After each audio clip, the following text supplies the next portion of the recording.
আগামী বিধানসভা নির্বাচনকে সামনে রেখে মহিলা সংগঠনকে শক্তিশালী করার পাশাপাশি বিভিন্ন মানুষের কাছে উন্নয়নের বার্তা পৌঁছে দিতে বুধবার বিকেল 4:30 নাগাদ মাথাভাঙ্গা শহরের তৃণমূলের মহিলা সংগঠনের পক্ষ থেকে দীক্ষা কর্মসূচির অঙ্গ হিসেবে অনুষ্ঠিত হলো কর্মী সভা। মাথাভাঙ্গা শহরের অতিথি নিবাসে এদিনের কর্মী সভা অনুষ্ঠিত হয়। এই কর্মসূচিতে উপস্থিত ছিলেন তৃণমূল মহিলা সংগঠনের জেলা সভানেত্রী সুচিস্মিতা দেব শর্মা, তৃণমূলের জেলা চেয়ারম্যান গিরীন্দ্রনাথ বর্মন, পৌরসভার চেয়ারম্যান লক্ষ্যপতি প্রামাণিক, তৃণমূল মহিলা সংগঠনের শহর ব্লক সভানেত্রী আসমিনা বেগম সহ অন্যান্যরা। এছাড়াও এই সভায় মাথাভাঙ্গা শহরের 12 নম্বর ওয়ার্ডের তৃণমূল মহিলা সংগঠনের কর্মীরা উপস্থিত ছিলেন। এই সভার মাধ্যমে আগামী বিধানসভা নির্বাচনে মাথাভাঙ্গা বিধানসভায় মমতা বন্দ্যোপাধ্যায়কে উপহার দেওয়ার সংকল্প দেওয়া হয়।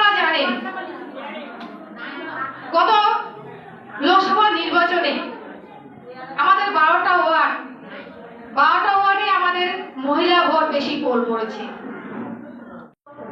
এটা হচ্ছে রাজ্যের থেকে আমাদের একটা কর্মসূচি দিয়েছে, সেটা হচ্ছে দীক্ষা। তো দীক্ষা প্রোগ্রামটাও সঙ্গে আমি সামনে যেহেতু 26-এ নির্বাচন, তার জন্য ছোট একটা কর্মী সভার আয়োজন করেছি।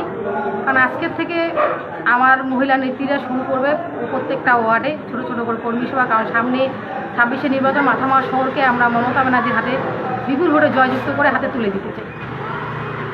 মানে এই মিটিং করার উদ্দেশ্যটা কি? উদ্দেশ্য হচ্ছে 26-এ নির্বাচন, তার জন্যই এখন থেকেই মহিলারা আমরা প্রস্তুতি নিয়ে নিচ্ছি।